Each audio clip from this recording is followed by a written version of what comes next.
আমার বন্ধুগণ, আল্লাহ রাব্বুল আলামিন সফলতার দিক খুঁজে বের করার জন্য বিভিন্ন জায়গায় আফলাহ শব্দ প্রয়োগ করেছেন, মুফলিহুন বলেছেন, ফাইজুন বলেছেন। আল্লাহ পাক এখানে আফলাহ শব্দ প্রয়োগ করে বলছেন সফলকে শুনে রাখো। সফলতার জন্য আল্লাহ রাব্বুল আলামিন এই জায়গায় তিনটি কাজের কথা বলেছেন। এর মধ্যে এক নাম্বার কাজ হলো ক্বাদ আফলাহা মান তাযাক্কা। প্রকৃত সফল তো সেই বান্দা যে বান্দা নিজেকে শুদ্ধ করতে পেরেছে, নফসের শুদ্ধতা আনতে পেরেছে, আত্মশুদ্ধিতার চূড়ান্ত পর্যায়ে যে পার করতে পেরেছে, সেই হলো প্রকৃত সফল। জোরে বলি সুবহানাল্লাহ। এই যে সবাই মাথায় টুপি দিয়েছি, মাহফিলে আমরা বসে আছি, মুখে দাড়ি রেখেছি, নামাজ যে 5 ওয়াক্ত পড়ি একমাত্র কার খুশির জন্য? আসতে বলবেন না, কার খুশির জন্য? কিন্তু এই টুপি আবার মাঝে মাঝে কিছু কিছু লোক ব্যবহার করে, আবার বিশাল একটা সময় সেই টুপি মাথায় নেয় না, বরঞ্চ টুপিওয়ালার বিরুদ্ধে আবার কথা বলে। আছে না নাই?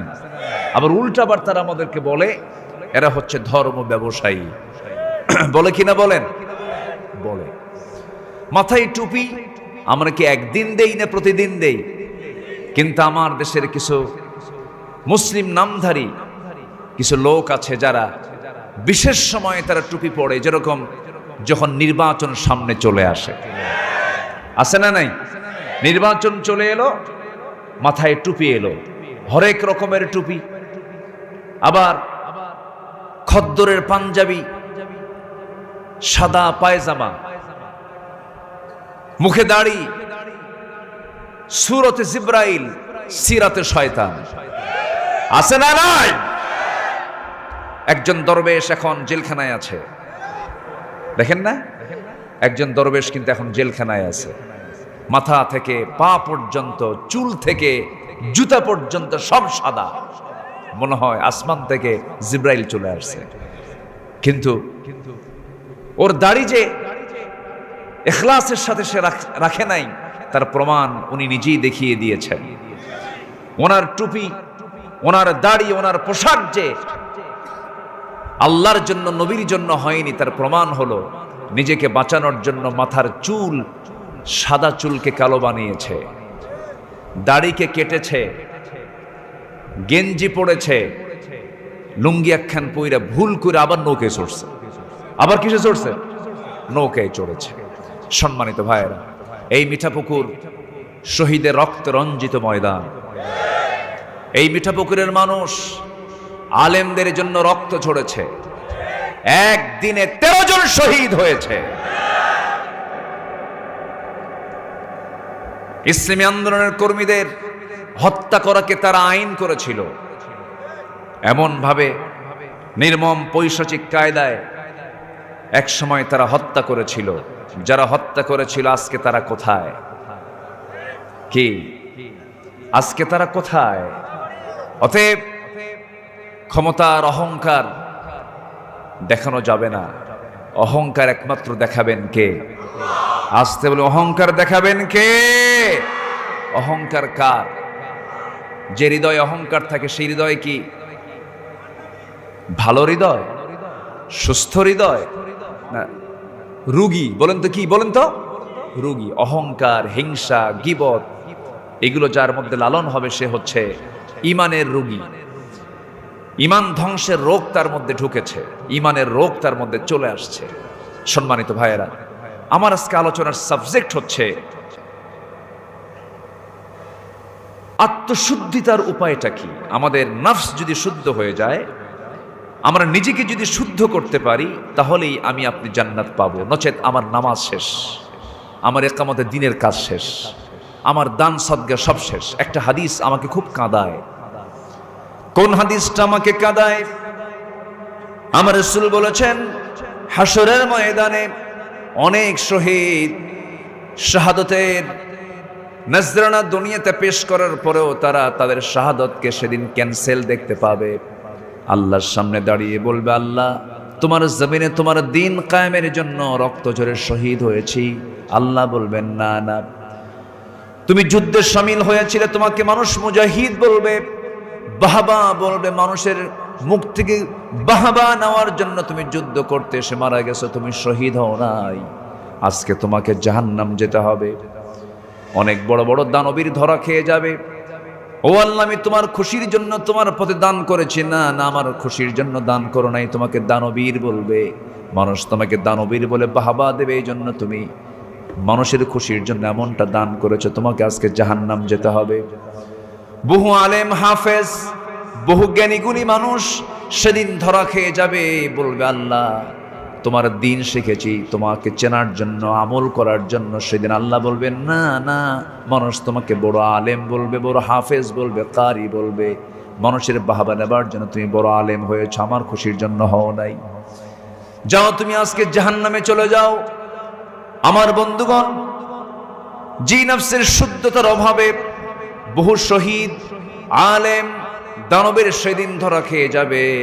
এই জন্য সবার আগে আমার সার্বিক সফলতার জন্য বাহিরের দিকটা আগে সুন্দর করা দরকার না ভিতরের দিকটা সুন্দর করা দরকার? বলেন বলেন বলেন বলেন। ভিতর আত্তাকওয়া হা হুনা, আত্তাকওয়া হা হুনা, তাকওয়াটা হলো ভিতরে। ইন্নাল্লাহা লা ইয়ানজুরু ইলা সুওয়ারিকুম ওয়ালা ইলা জাসামিকুম ওয়ালাকিন ইয়ানজুরু ইলা কুলুবিকুম ওয়া আমালিকুম। আল্লাহ তোমাদের বাহ্যিক বেশভূষা দেখবেন না, আল্লাহ তোমাদের কাঠামোগত কোনো চেহারা দেখবেন না, কোনো দেহ দেখবেন না। আল্লাহ দেখবেন তোমাদের অন্তরের খবরটা কি, তোমাদের আমলগুলো কি, সেই দিকটা আল্লাহ পাক দেখবেন। আমার বন্ধুগণ, সেই জন্য আমার আপনার সবার জন্য এক নম্বর কাজ হলো নফসকে শুদ্ধ করা। নফসের যে রোগগুলো আছে সেই রোগগুলো থেকে নিজেকে বাঁচানো। নফসের রোগ আছে না নাই? হিংসা করা কিসের রোগ? বলেন বলেন বলেন। অন্যজন জমি কেনে, একজন জমি কেনে, জমি বাড়াচ্ছে, আরেকজনের ঘুম হয় না। এরকম লোক তো মনে হয় মিঠা পুকুরে নাই। আসতে বলে, মিঠা পুকুরে আছে? আছে। জমি কেনে আর এইদিকে তার ঘুম হয় না, অশান্তি হয়, দোয়া করে আল্লাহ ওর জন্য ধ্বংস হয়। আছে কিনা বলেন? একজনের ছেলে মাস্টার্স পাস করেছে, বিসিএস ক্যাডার হয়েছে, অথবা ভালো কোনো পজিশনে চলে গেছে, হিংসায় মরে, হিংসায় জ্বলে। এই জাতীয় প্রবলেম যে নফসের মধ্যে পড়েছেন, যে নফসের মধ্যে ঢুকেছে, এটাই হলো মানে চরম রোগীতে, চরম রোগে আক্রান্ত সেই নফস। ঠিক কিনা বলেন? এই রোগগুলো থাকা যাবে না, এই রোগগুলো হওয়া যাবে না। বরঞ্চ বলতে হবে আল্লাহ তুমি ওরে জমি কেনার তৌফিক দিছো, আমারও জমি কেনার তৌফিক দাও। ওরে মাল দিছো, আমারও মাল দাও। আল্লাহ তুমি ওর ছেলেকে এত বড় করেছো, আমার ছেলেকেও তুমি আল্লাহ বড় করো। কি কথা কি বুঝতেছেন আপনারা? এই উদারতা, এই চিত্তের সৌন্দর্য আজকে সমাজে না থাকার কারণেই আজকে সমাজে হিংসা বেড়েছে। হিংসা আছে যেখানে, খুন আছে সেখানে। ঠিক কিনা বলেন? লোভ আছে যেখানে, সেখানেই ফিতনা সৃষ্টি হয়ে যায়, হট্টগোল সৃষ্টি হয়ে যায়। আত্মার ব্যাধি কি? লোভ। আত্মার ব্যাধি হলো গোসা, রাগ, ক্রোধ। আত্মার ব্যাধি হলো মিথ্যা কথা বলা, গীবত করা, হিংসা করা, কৃপণতা করা, লোক দেখানো, এরপরে নিজের পছন্দই পছন্দ, অহংকার করা, পরশ্রীকাতরতা, সম্পদের অতি আসক্তি, সম্মানের লোভ। আমারে অমুক পদ দিলে কত না ভালো হতো। সম্মান পদের লোভের জন্য টাকা দিয়া পদ কেনা, আছে না নাই? যে দলে টাকা দিয়া পদ কেনা যায় সেই দলের মুখে আমরা থুতু মারি। এগুলো হচ্ছে নফসের রোগ। আমার মনে হয় রাগ করতেছেন আপনারা? রাগ করতেছেন না তো? কোনো রাগ নাই। এই সমস্ত কথাগুলো কি বলার দরকার আছে ভাই? আচ্ছা, এগুলো কথা বলার দরকার আছে। এই কথাগুলো আমার আপনার জীবনকে পরিবর্তন করে দেবে। একজন ব্যক্তি উঠবেন না, আমি কিছু লক্ষ্য করছি, দু একজন করে একটু ওঠার চান্স নিচ্ছেন। শয়তান তো মনে হয় মিঠা পুকুর চেনে না। হ্যাঁ, শয়তান কি মিঠা পুকুর চেনে? আদম এবং হাওয়া আলাইহিস সালামকে অ্যাটাক করেছিল শয়তান। কোন জায়গায় বলেন তো? কোথায়? জান্নাতে। জান্নাতে যদি শয়তান গিয়ে আমার বাবা আদম মা হাওয়াকে যদি ওয়াসওয়াসা দিতে পারে, ফাওয়াসওয়াসা লাহুমা, জান্নাতে গিয়ে যদি দিতে পারে, সেই ইবলিস শয়তান তো মিঠা পুকুর একদম চেনেই না। চেনে কিনা বলেন? শয়তানের এখানে এজেন্ডা হচ্ছে, শয়তানের টার্গেট হলো এই জায়গা থেকে এনিওয়ে বান্দাকে তুলে নিতেই হবে। এটা হচ্ছে শয়তানের এজেন্ডা।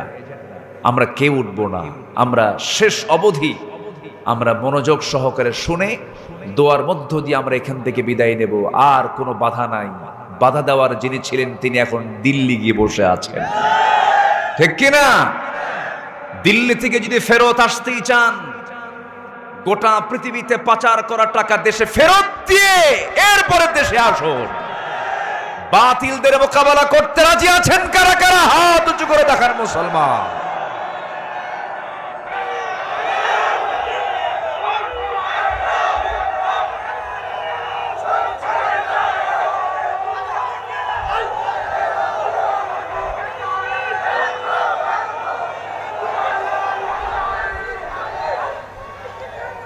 হাত নামান।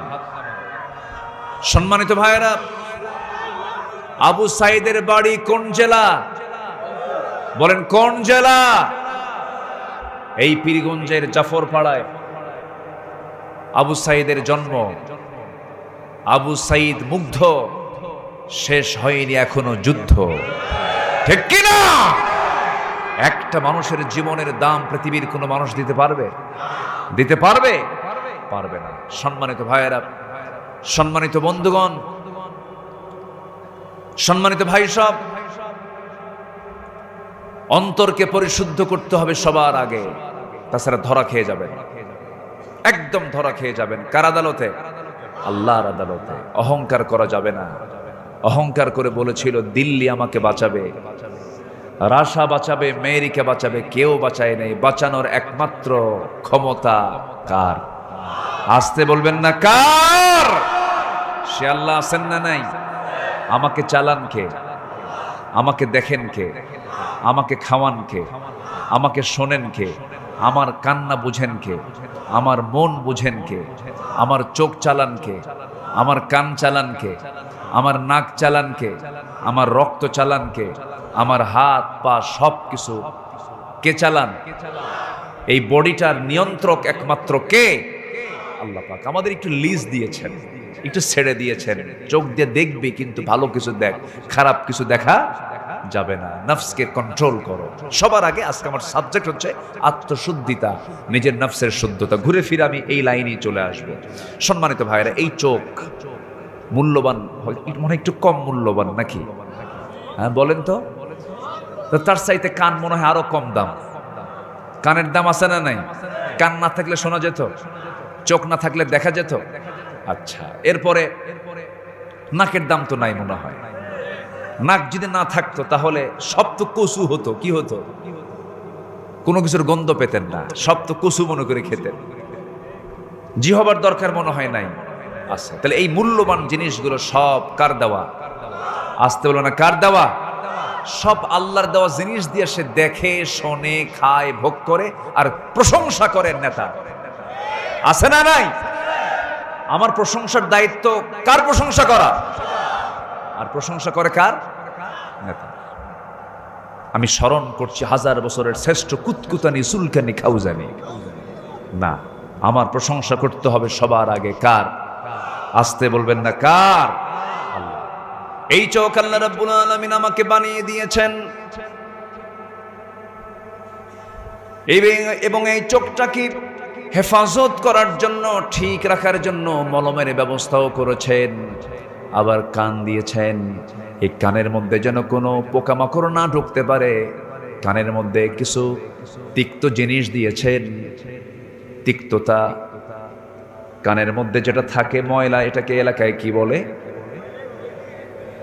বলেন ভালো করে। কন একটা, কন একটা শব্দ আছে তো, খইলা। এই তো বললি তো হয়ে যায়, খইলা। এই যে খইলা কানের মধ্যে কে দিয়েছেন? আসতে বলবেন না কে দিয়েছেন? আল্লাহ রাব্বুল আলামিন দিয়েছেন। কেন? এটা হলো তিক্ততা, এর মধ্যে কোনো স্বাদ নাই। হঠাৎ করে যদি কোনো পিঁপড়া কোনো পোকামাকড়ও যদি ভিতরে ঢুকতেও নেয়, ওই তিক্ততা যখন তার মুখের মধ্যে ঢুকতে নেয়, সে ওখান থেকে বের হয়ে আসে। আল্লাহ পাক আস্তেই করে বান্দার কানকে আল্লাহ পাক তিক্ত খোল দিয়ে রেখে আল্লাহ পাক এটাকে হেফাজত করেছেন। একই বডিতে আবার চোখের দিকে যান, চোখের পানি মিঠা না লবণ? বলেন, চোখের পানিটা মিঠা না লবণ? লবণ পানি। একই দেহের মধ্যে দেখেন, কানটা হলো তিক্ততা দিয়ে ভরা, আবার চোখটাকে আল্লাহ রাব্বুল আলামিন লবণ খরা পানি দিয়ে এটাকে ভাসিয়ে রেখেছেন। যে কোনো জীবাণু ধ্বংস করার জন্য মিঠা দরকার না লবণ দরকার? লবণ দরকার। লবণ দিয়ে আল্লাহ পাক চোখটাকে স্থায়ী অয়েন্টমেন্টের ব্যবস্থা করেছেন, মলমের ব্যবস্থা করেছেন, চোখ যেন নষ্ট না হয়। এরপরে এই যে জিহ্বা আল্লাহ রাব্বুল আলামিন দিয়েছেন, জিহ্বাকে ভিজায় রেখেছেন, সিক্ত করে রেখেছেন। জিহ্বাকে যদি আল্লাহ পাক ভাটায় রেখে দিতেন, জোয়ার যদি না দিতেন, মানুষের কথা বলতে, কথা মুখ থেকে বের হতো না, মানুষের গলা শুকে যেত, মানুষ মরে যেত। 24 ঘন্টা আমার আপনার জিহ্বাকে যিনি সিক্ত রেখেছেন লালা দিয়া, তিনি আমার কে? সে লালার স্বাদ কেমন? তিতা, মিষ্টি না কি? বলেন তো কি? মিষ্টি। মিষ্টি লাগে, লালা মিষ্টি লাগে? মিষ্টিও না, কোনো স্বাদই নাই। কোনো স্বাদ আছে? কোনো স্বাদ নাই। আচ্ছা, কষ্ট পাচ্ছেন নাকি আপনারা? তাহলে লালার কোনো স্বাদ নাই। কেন স্বাদ নাই? কারণ ওটার যদি স্বাদ থাকতো, কোনো স্বাদ এসে এখানে মজা পেত না। পুঁটি মাছ এসে স্বাদ পেত না, পুঁটি মাছের স্বাদ পাওয়া যেত না। বল মাছ এসে বল মাছের স্বাদ পাওয়া যেত না। এটাকে স্বাধীন করে লালা জিহ্বাকে সিক্ত করে রেখেছে। যখন কোনো খাবার চলে আসে তখন স্বাদ সে পাওয়া শুরু করে। সুবহানাল্লাহ বলবেন না? তাহলে একই দেহের ভিতরে জিহ্বার লালারই কোনো স্বাদ নাই, চোখটা লবণ, আবার কানটা কি তিক্ত, তিতা করে আল্লাহ পাক কানের ভিতরে আল্লাহ পাক সিকিউরিটি দেওয়ার জন্য সুন্দর করে যেখানে যা দরকার তাই করে দিয়েছেন। সুবহানাল্লাহ বলা যাবে না? প্রতি মিনিটে মানুষ গড়ে 15 থেকে 20 বার পলক ফেলে। এই পলক শুধু পড়েই না, বরং প্রতিটি বার পড়ার সময় অশ্রু থেকে লিকুইড ছড়িয়ে দেয় পুরো চোখে। এর ফলে চোখ থাকে আর্দ্র, ধুলাবালি, ক্ষতিকর জীবাণু থেকে মুক্ত থাকে। পলক হলো চোখের প্রাকৃতিক ওয়াইফার, যা ঘুমের মধ্যে চোখের সুরক্ষা নিশ্চিত করে। প্রতিদিন আমাদের চোখে গড়ে 1 মিলিলিটার অশ্রু তৈরি হয়। 1 মিলিলিটার, যা স্বচ্ছ অথচ অত্যন্ত কার্যকর এক তরল পদার্থ। এই অশ্রুর মধ্যেই থাকে লাইসোজাইম নামের এক প্রাকৃতিক অ্যান্টিবায়োটিক, যা চোখকে ব্যাকটেরিয়ার আক্রমণ থেকে রক্ষা করে। যখন হৃদয় বেদনায় ভরাক্রান্ত হয় বা আত্মা আল্লাহর ভয় ভালোবাসায় কাঁপে, সেই সময় সেই অশ্রু গড়ে গালের উপর দিয়ে গড়ে পড়ে যায়।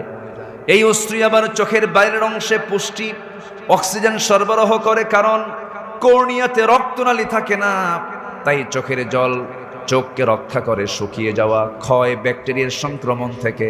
আল্লাহু আকবার বলবেন না? আমাদের এই দুই চোখে প্রায় 27 কোটি 40 লাখ ফটো রিসেপ্টর নামক নিয়োজিত শ্রমিক আল্লাহর হুকুমে কাজ করে যাচ্ছে। আমার আপনার চোখের কাজ তারা করে যাচ্ছে। যখন আলো আপনার চোখে গিয়ে পড়ছে, যখন ফটো রিসেপ্টরের কাছে চলে যাচ্ছে, তখন ফটো রিসেপ্টর তাকে প্রসেসিং করে আপনার অপটিক নার্ভে পৌঁছে দিচ্ছে। সেখান থেকে ইলেকট্রিক ইম্প্যালেন্সের মাধ্যমে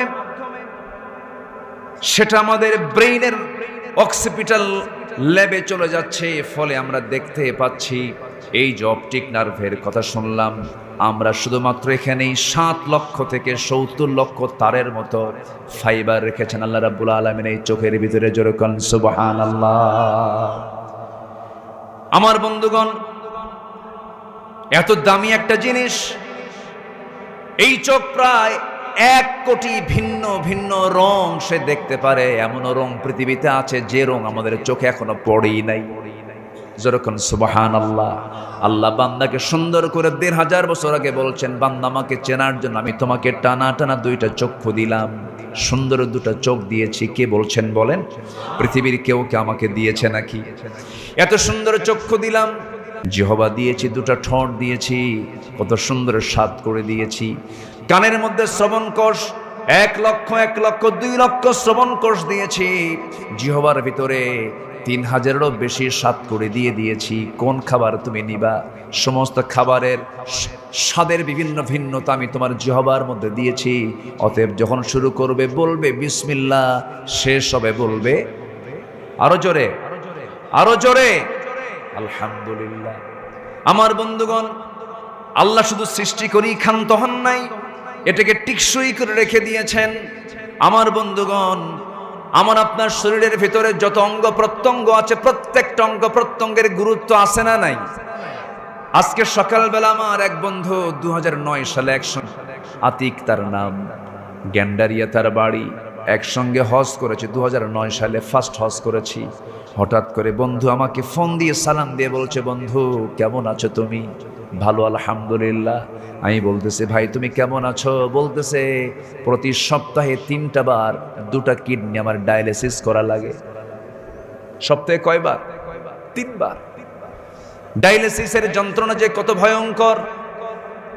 কিডনি দুটোই ড্যামেজ হয়ে গেছে, কিডনি দুটোই নষ্ট হয়ে গেছে। আমি তাকে বললাম, নষ্ট হয়েছে, এই যে ডায়ালিসিস লাগে কত টাকা পয়সা লাগে?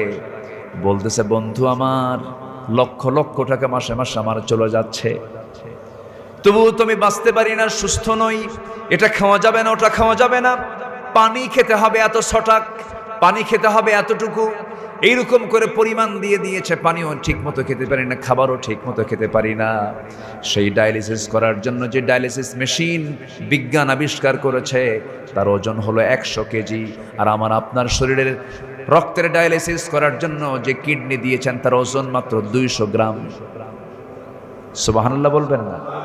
মানুষ যেটা বানিয়েছে তার ওজন কত? 100 কেজি। আর আল্লাহ যেটা দিয়েছেন তার ওজন কত? 200 গ্রাম। যদি এই 200 গ্রাম না দিয়ে যদি আমার আপনার বডি দুনিয়াতে পাঠানোর পরে আবার সেকেন্ড টাইমে যদি আমার আপনার কিডনির কাজের জন্য যদি 200 গ্রামের জায়গায় যদি 100 কেজি যদি 2টা কিডনি পাঠায় দিত, আপনি চলবেন না কিডনি চলবে? কি কথা কি বুঝতেছেন আপনি? তাহলে আল্লাযী খালাকাকা ফাসাওয়াকা ফাআদালাক, আল্লাহ সৃষ্টি করেছেন এবং তার ব্যালেন্স করেছেন।